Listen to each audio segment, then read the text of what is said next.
बच्चों, आज हम क्लास 9 के मोशन चैप्टर के अंतर्गत हम कुछ कांस्टेंट एक्सीलरेशन के बेस पे जो है हम कुछ जो है यहाँ पे न्यूमेरिकल सॉल्व करने वाले हैं। तो पिछले लेक्चर में हमने एक्सीलरेशन के बारे में सीखा था, तो आज हम एक्सीलरेशन के बेस पर कुछ न्यूमेरिकल सॉल्व करेंगे। तो यहाँ पे जो है दो न्यूमेरिकल बोर्ड पे लिखे हुए हैं। तो पहला न्यूमेरिकल है यहाँ पे, the velocity of a car eight 10:50 AM is 60 km/h and at 10:52 AM it is 80 km/h, assuming constant acceleration in given period, find its value। तो सबसे पहले हम क्या करेंगे, जो इसमें दी गई है क्वांटिटी हम उसको लिखेंगे। अब यहाँ पे वेलोसिटी 60 km/h 10:52 पे है और 80 किलोमीटर हो जाती है। 10:50 पे 60 किलोमीटर है और 10:52 पे 80 किलोमीटर है। तो हम क्या करेंगे, तो वेलोसिटी अब ये इनिशियल वेलोसिटी और ये फाइनल है। तो हम लिखेंगे यहाँ पे सॉल्यूशन में कि इनिशियल वेलोसिटी को u से डिनोट करते हैं। अभी हम लिख दे रहे हैं क्योंकि शुरुआत है, बाद में हम लोग u और इनिशियल वेलोसिटी के लिए सिर्फ u यूज करेंगे और फाइनल वेलोसिटी के लिए v यूज करेंगे। तो इनिशियल वेलोसिटी u, अब जो शुरू में वेलोसिटी उसको इनिशियल कहते हैं 60 किलोमीटर पर आवर और final velocity 80 kilometre. Final velocity v equal to 80 kilometre per hour. Time 10:50 पे 60 है और 10:52 पे 80, यानी 2 मिनट का डिफरेंस। तो टाइम हो गया है यहाँ पे 2 मिनट का है।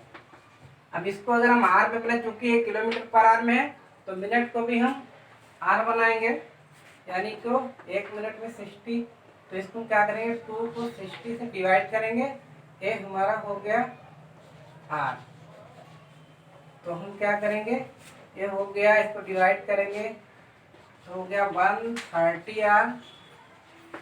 अब अगर इसको हम सॉल्व करें यहाँ पे, तो एक्सीलरेशन हमारा होता है a equal to B minus U by में टी। तो यहाँ पे अगर हम एक्सीलरेशन की बात करें तो यहाँ पे v जो है 80 है और u 60 है और यहाँ पे 1 ये आ गया 30, 1/30। तो 80 माइनस 60 आ गया 20 और 30 ऊपर जाएगा। तो ये आ गया आंसर हमारा 600। अब क्योंकि ये आर में था और ये किलोमीटर में, तो 600 किलोमीटर पर आवर ये हमारा जो है आंसर आ गया। ठीक है, अब सेकेंड क्वेश्चन हम देखते हैं। A driver decreases the speed of a car from 25 metre per second to 10 metre per 5 second. अब यहाँ पे जो वेलोसिटी है वो डिक्रीज हो गई, घट रही 25 मीटर पर सेकेंड, यानी कि इनिशियल वेलोसिटी कितनी है। अब हम यहाँ पे इनिशियल नहीं लिखेंगे, इनिशियल के u लिखेंगे। तो initial velocity u equal to हो गई 25 मीटर पर सेकेंड और फाइनल वेलोसिटी यहाँ पे क्योंकि डिक्रीज हो रही है तो हो गया 10 मीटर पर सेकेंड और टाइम इसमें है 5 सेकेंड का है। ठीक है, तो find acceleration of the car. तो एक्सीलरेशन इक्वल टू होता है v माइनस यू बाय में टी। तो v यहाँ पे फाइनल वेलोसिटी 10 और u इनिशियल वेलोसिटी 25 और टाइम 5 सेकेंड। अब यहाँ पे सेकेंड है, यहाँ भी सेकेंड है, तो हम उसको चेंज नहीं करें। अब यहाँ पे आएगा +10 माइनस 25, तो -15 बाई 5 आंसर आएगा -3 मीटर पर सेकेंड। अब यहाँ पे जो वेलोसिटी है 3 मीटर पर सेकेंड माइनस आया, माइनस साइन एक कर रहा है कि वेलोसिटी क्योंकि डिक्रीज हुई है इसलिए रिटार्डेशन है, यहाँ पे नेगेटिव एक्सीलरेशन है। इसमें वेलोसिटी 60 से 80 किलोमीटर हो रही थी, तो यहाँ पे जो एक्सीलरेशन आया वो पॉजिटिव आया।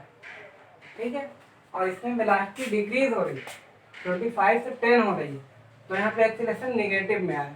तो जब वेलोसिटी जो है ना इंक्रीज होती है तो एक्सीलरेशन पॉजिटिव होता है, और वेलोसिटी जब डिक्रीज होती है तो एक्सीलरेशन क्या होता है, निगेटिव। तो इसका मतलब यह हुआ कि इसमें 3 मीटर पर सेकेंड का रिटार्डेशन है। क्या है, 3 मीटर पर सेकेंड का रिटार्डेशन। माइनस साइन ये शो कर रहा है कि इसमें ऑब्जेक्ट में रिटार्डेशन हो रहा है, वेलोसिटी डिक्रीज हो रही है। तो एक्सीलरेशन यहाँ पे आ गया, एक्सीलरेशन है equal to 3 metre per second. और अगर वेलोसिटी में चेंज ही ना हो रही हो तो एक्सीलरेशन वहाँ पे 0 हो जाता है। अगर वेलोसिटी में चेंज ना हो रही, जैसे मान लीजिए कोई ऑब्जेक्ट है 0 सेकेंड पे, उसकी वेलोसिटी 10 मीटर पर सेकेंड है, और आफ्टर 2 टाइम उसकी वेलोसिटी 10 मीटर पे कांस्टेंट रहती रही, तो क्या होगा, वेलोसिटी में चेंजिंग नहीं हो रही, तो एक्सीलरेशन 0 होगा। तो बच्चों हम यहाँ पे 3 जो है equation for motion with uniform acceleration से रिलेटेड जो है वो 3 जो है बहुत ही इम्पोर्टेंट जो है इक्वेशन को हम डिराइव करने जा रहे हैं। फर्स्ट इक्वेशन है v equal to u plus A T, और सेकेंड है इसमें s equal to U T plus half A T square, और थर्ड है कि v square equal to U square plus 2as। तीन इक्वेशन है जिसको बहुत इम्पोर्टेंट है, इस पर न्यूमेरिकल हम सॉल्व कर सकते हैं। तो ये तीन इक्वेशन इसको हम डिराइव करेंगे। सपोज करो एक कार है, वो स्ट्रेट लाइन पे जो है सेम डायरेक्शन में वो मूव कर रही है और कांस्टेंट एक्सीलरेशन से, ठीक है। तो इनिशियल वेलोसिटी जो कार की है at time t equal to 0 पे सपोज करो u है, और उसमें जो कांस्टेंट एक्सीलरेशन है वो a है, और आफ्टर टाइम t उसकी वेलोसिटी जो है वो बिकम्स v हो जाती है। तो एक्सीलरेशन क्या होता है, एक्सीलरेशन इक्वल टू होता है यहाँ पे एक्सीलरेशन इक्वल टू होता है चेंज इन वेलोसिटी अपॉन में time taken. Acceleration a, change in velocity, final velocity v, और इनिशियल u और टाइम t, और इसको अगर हम क्रॉस मल्टीप्लिकेशन करें तो ये b माइनस u, और यहाँ पे हो जाएगा ए टी, ठीक। तो v इक्वल टू होगा, u को इधर ले जाएंगे प्लस हो जाएगा ए टी पे, this is the first equation of motion. अब अगर यहाँ पे इसमें 4 quantity v u a t, तो 2 3 4 क्वांटिटी है, इन चारों क्वांटिटी में अगर कोई 3 की वैल्यू दी गई तो फोर्थ की हम फाइंड करते हैं। सपोज करो u a t की दी है, हम भी फाइंड कर सकते हैं, ठीक है। उसके बाद हम यहाँ पे आते हैं second equation, second equation of motion, second equation of motion. हम जानते हैं कि एवरेज वेलोसिटी डिस्प्लेसमेंट अपॉन में टाइम इक्वल टू होता है एवरेज वेलोसिटी।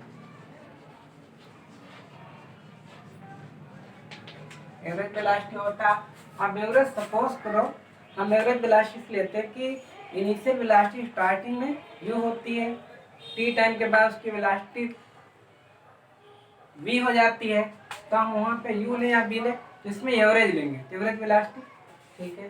तो डिस्प्लेसमेंट को s से डिनोट करते हैं, टाइम को t से, और एवरेज वेलोसिटी क्योंकि इनिशियल u होती है और बाद में v हो जाती है t टाइम के बाद, तो एवरेज वेलोसिटी यहाँ में निकालते u प्लस v बाई में 2, एवरेज वेलोसिटी हो गई, ठीक है। अब यहाँ अगर s की बात करें, s इक्वल टू तो u प्लस v बाई में 2 और यहाँ पे क्या टी से ऊपर मल्टीप्लाई हो गया है, ठीक है।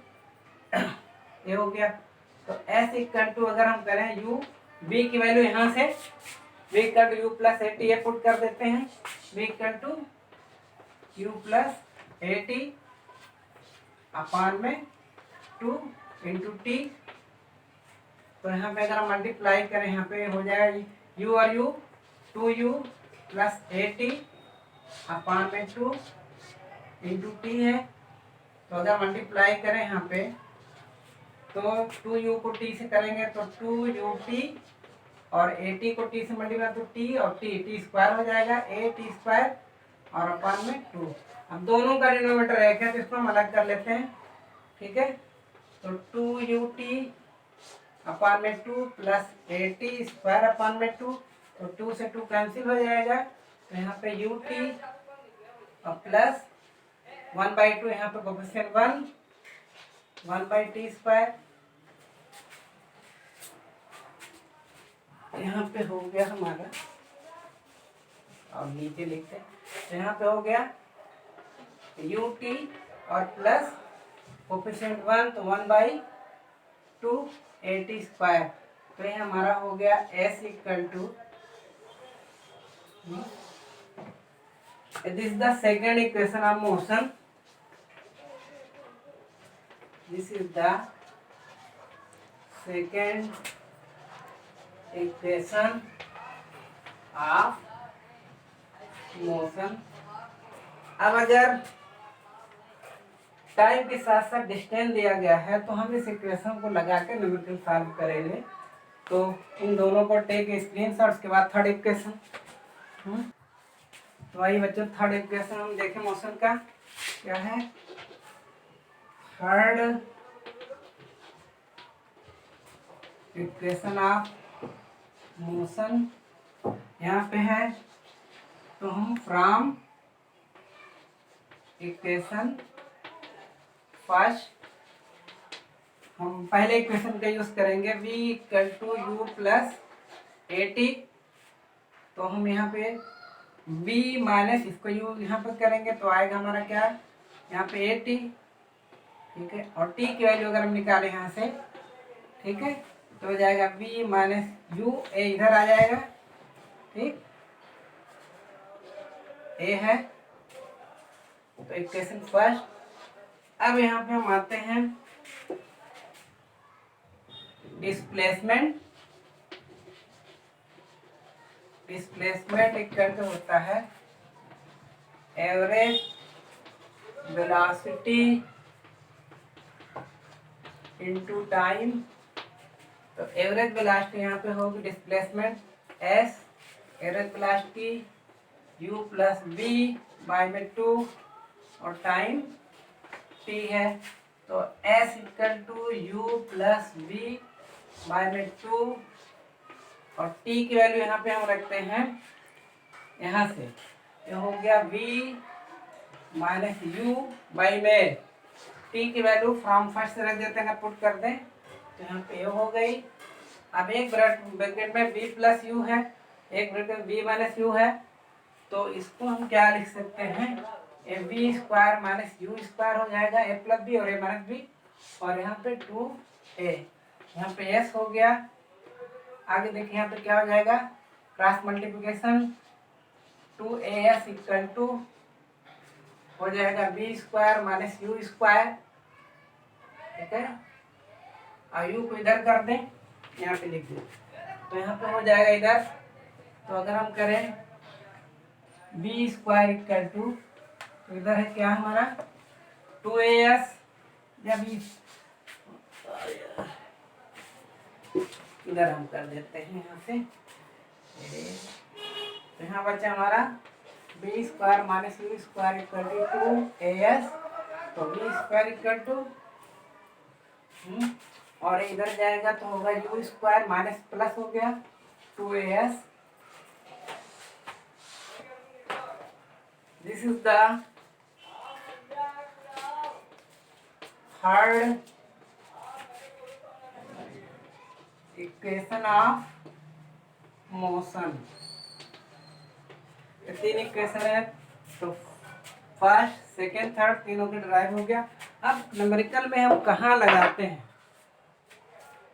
अगर डिस्टेंस नहीं है न्यूमेरिकल में तो हम जो है फर्स्ट इक्वेशन को लगा के सॉल्व करेंगे विदाउट डिस्टेंस वाला इक्वेशन, और टाइम के साथ साथ अगर डिस्टेंस है तो हम सेकेंड इक्वेशन का यूज करेंगे, और बिना टाइम वाला जो इक्वेशन है ए है, अगर टाइम नहीं दिया तो हम इसका यूज करेंगे न्यूमेरिकल में।